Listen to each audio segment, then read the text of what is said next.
জি, আসসালামু আলাইকুম ওয়া রাহমাতুল্লাহি ওয়া বারাকাতুহু। সম্মানিত শেখ, ওয়ালাইকুম সালাম ওয়া রাহমাতুল্লাহি ওয়া বারাকাতুহু। জি, আপনি ভালো আছেন? ভালো আছেন শেখ? আলহামদুলিল্লাহ। কোথা থেকে বলছেন বলেন? শেখ, আমি বাংলাদেশ নারায়ণগঞ্জ থেকে বলতেছিলাম। নারায়ণগঞ্জ, মাশাআল্লাহ। বলুন। শেখ, আমার প্রশ্নটি হলো ওই যে ফরজ সালাতের যে 14টি রোকন আছে, এর মধ্যে মানে আমি আপনার লেকচারটা শুনছিলাম। এটার মধ্যে ভাগ আছে দুইটা, মানে কোনোটা পুরা নামাজের সাথে সম্পর্ক আর কোনোটা একটা রাকাতের সাথে সম্পর্ক। এখন এই জিনিসটা ভাগ করে দিবেন একটু, যে কোন জিনিসটা পুরা বাদ দিলে যে পুরা সালাদটা বাতিল হয়ে যাবো, আর কোন জিনিসটা বাদ দিলে একটা রাকাত বাতিল হইব, আর যেটা রাকাতটা বাতিল হইতাছে পরবর্তীতে এই রাকাতটা আমি কিভাবে আদায় করব? জি, আসসালামু আলাইকুম জি, শেখ। ওয়ালাইকুম সালাম।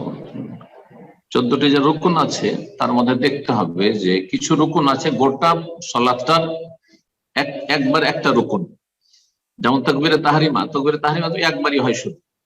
তো তকবীরে তাহরিমা কেউ যদি না দেয়, লেগে গেছে, কিন্তু আল্লাহ আকবার বলেন, গিয়ে আল্লাহ আকবার না বলেই লেগে গেছে, রফে দান করেছে অথবা করেনি, বুকে হাত বেঁধে নিয়েছে, তাহলে তার সালাতে হবে না। কারণ গোটা নামাজটা 4 রাকাত হোক, 3 রাকাত হোক, 2 রাকাত হোক, আর ফরজ হোক আর সুন্নত নফল হোক, তাকবীরে তাহরিমা একবারই হয়ে থাকে। এরকম সালাম একবারই, সালাম হচ্ছে রক্ষণ, আর সালামই ফিরে নেই, তাহলে গোটা সালাত বাতিল।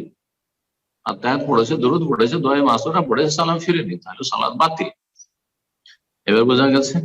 আর প্রত্যেক রাকাতের রুকুন, যেমন রুকু প্রত্যেক রাকাতে আছে, সেজদা প্রত্যেক রাকাতে আছে, রুকু থেকে কিয়াম, 2 সেজদার মাঝখানে বৈঠক প্রত্যেক রাকাতে আছে।